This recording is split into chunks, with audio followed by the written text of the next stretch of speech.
कभी सोचा है अगर एक दिन आपको पता चले कि आपका घर, आपकी पूरी दुनिया कुछ ही दिनों में खत्म होने वाली है और सबसे डरावनी बात, कोई आपकी बात पर यकीन ही ना करे।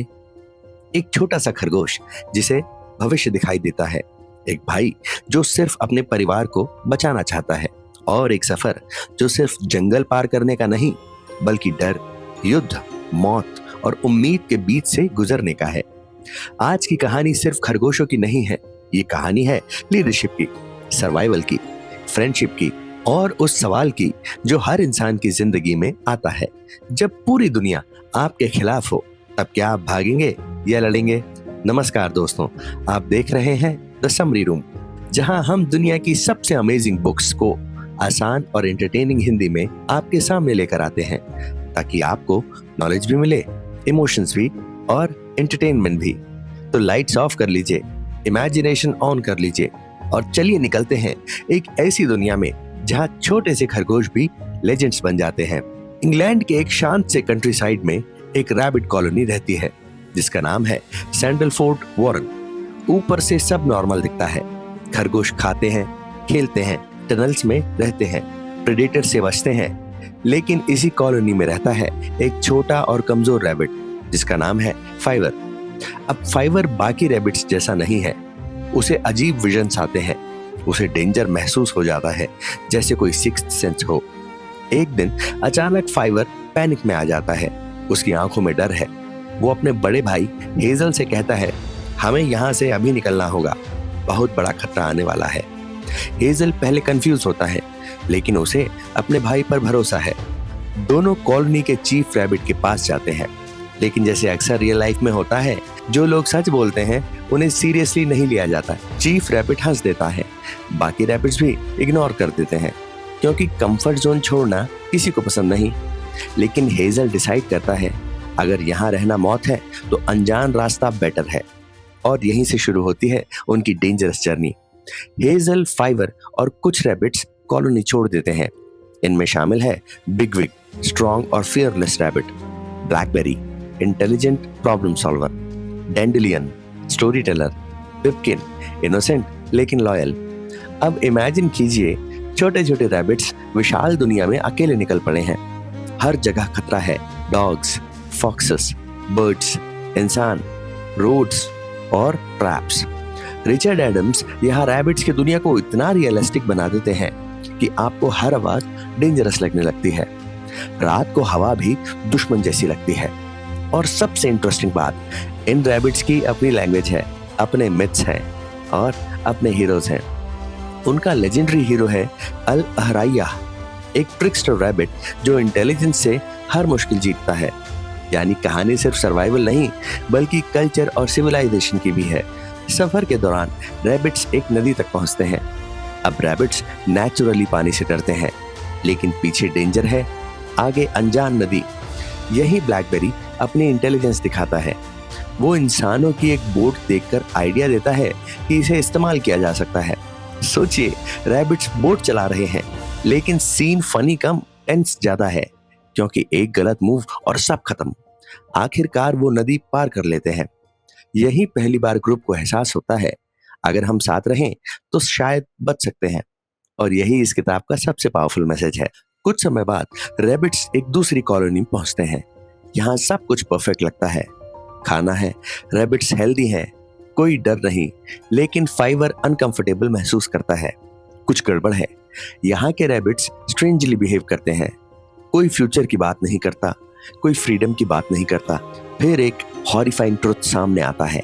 दरअसल इंसान इन रैबिट्स को खाना देता है, लेकिन बदले में जाल लगाता है, और कॉलोनी के रैबिट्स ने इस डर के साथ जीना एक्सेप्ट कर लिया है। यानी कंफर्ट के बदले फ्रीडम का सैक्रिफाइस। ये हिस्सा लिटरली मॉडर्न सोसाइटी जैसा लगता है। सेफ जिंदगी, लेकिन कीमत अपनी आजादी। जब बिगविग ट्रैप में फंस जाता है तब पूरी टीम शॉक में चली जाती है। हेजल और बाकी रैबिट्स उसे मुश्किल से बचाते हैं और वो तुरंत वहां से निकल जाते हैं, क्योंकि हेजल समझ चुका है ऐसी सुरक्षित जिंदगी असली जिंदगी नहीं होती। आखिरकार ग्रुप एक खूबसूरत पहाड़ी जगह पहुंचता है जिसका नाम है वाटरशिप डाउन। यहाँ फ्रेश हवा है, फूड है, सेफ्टी है। पहली बार रैबिट्स को लगता है कि शायद अब उन्हें घर मिल गया, लेकिन एक बड़ी प्रॉब्लम अभी बाकी है। ग्रुप में कोई फीमेल रैबिट्स नहीं है, यानी उनकी कम्युनिटी आगे सरवाइव नहीं कर पाएगी। अब हेजल को सिर्फ सर्वाइवर नहीं बल्कि लीडर बनना पड़ेगा, और यही उसका सबसे बड़ा ट्रांसफॉर्मेशन है। हेजल को पता चलता है एक दूसरी कॉलोनी है, इफ्राफा, लेकिन ये कोई नॉर्मल कॉलोनी नहीं, ये एक डिक्टेटरशिप कॉलोनी है।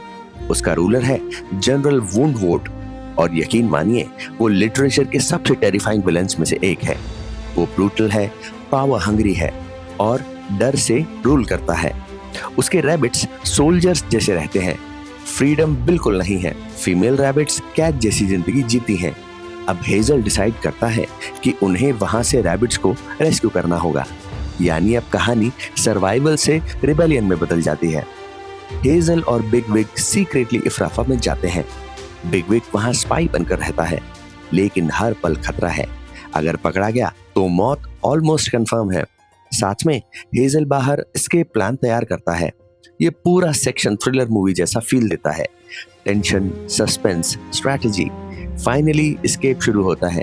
रैबिट्स रात में भागते हैं। पीछे वुंडवॉर्ट की आर्मी। पूरा जंगल बैटलफील्ड बन जाता है, और यहीं बिग विग लेजेंड बन जाता है। वो अकेले वुंडवॉर्ट के सामने खड़ा हो जाता है।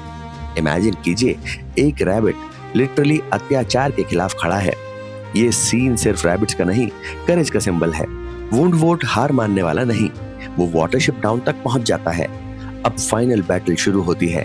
हेजल समझ चुका है कि सिर्फ ताकत से जीतना इम्पॉसिबल है, तो वो इंटेलिजेंस इस्तेमाल करता है, और यहाँ एक ब्रिलियंट प्लान एग्जीक्यूट होता है। हेजल एक कुत्ते को कॉलोनी की तरफ अट्रैक्ट कर देता है। अब वही कुत्ता वुंडवॉर्ट और उसकी आर्मी पर टूट पड़ता है। केओस फैल जाता है, और उसी कंफ्यूजन में वुंडवॉर्ट गायब हो जाता है। उसकी बॉडी कभी नहीं मिलती। कुछ कहते हैं वो मर गया, कुछ कहते हैं वो आखिरी सांस तक लड़ता रहा, और ऑनेस्टली यही मिस्ट्री उसे लेजेंडरी विलन बनाती है। अब वाटरशिप डाउन फाइनली एक थ्राइविंग कम्युनिटी बन जाती है। हेजल अब सिर्फ एक रैबिट नहीं रहा, वो सिंबल बन चुका है लीडरशिप का, कंपैशन का, करेज का, और फाइवर उसके विजन्स ने सबकी जान बचाई। इस कहानी की सबसे खूबसूरत बात यह है कि हीरोज परफेक्ट नहीं है। वे डरते हैं, गलतियां करते हैं, लेकिन फिर भी आगे बढ़ते हैं, और शायद यही इंसान होने का मतलब भी है। वाटरशिप डाउन हमें सिखाती है लीडरशिप का मतलब पावर नहीं, रिस्पॉन्सिबिलिटी है। फियर को इग्नोर करना आसान है, लेकिन डेंजरस भी। फ्रीडम हमेशा कंफर्ट से ज्यादा वैल्यूएबल होती है। छोटे लोग भी हिस्ट्री बदल सकते हैं। स्ट्रॉन्ग कम्युनिटीज ट्रस्ट से बनती हैं, डर से नहीं। और सबसे पावरफुल बात, घर सिर्फ एक जगह नहीं होता, बल्कि वो लोग होते हैं जिनके साथ आप सेफ महसूस करते हैं। तो दोस्तों, ये थी रिचर्ड एडम्स की लेजेंडरी नोवेल वाटरशिप डाउन की पूरी कहानी। अगर आपको ये समरी पसंद आई तो इस अमेजिंग बुक को जरूर खरीदिए। बुक का लिंक डिस्क्रिप्शन में है। और अगर आपको ऐसी डिटेल्ड बुक समरीज पसंद है तो वीडियो को लाइक करें, अपने दोस्तों के साथ शेयर करें, और द समरी रूम को सब्सक्राइब करना बिल्कुल मत भूलिए, क्योंकि यहाँ स्टोरी सिर्फ सुनाई नहीं जाती, महसूस कराई जाती हैं। मिलते हैं आपसे अगली कहानी में। तब तक के लिए पढ़ना बंद मत कीजिए, क्योंकि हर किताब में एक दुनिया छिपी होती है। धन्यवाद।